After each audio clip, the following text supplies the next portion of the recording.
Natatanggal yung talbos. Baka nangatanggal naman yung talbos doon ng testin. Pagpitas niyo. Wala na yung bubunga. Magantag na naman tayo ng kuwan. Isang buwan. Tara na. Ulit na. Ay! Kaya mo? Yes. Oo.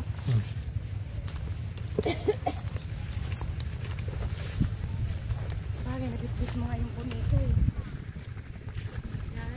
Nakadesinebe yung bonito mo, madam.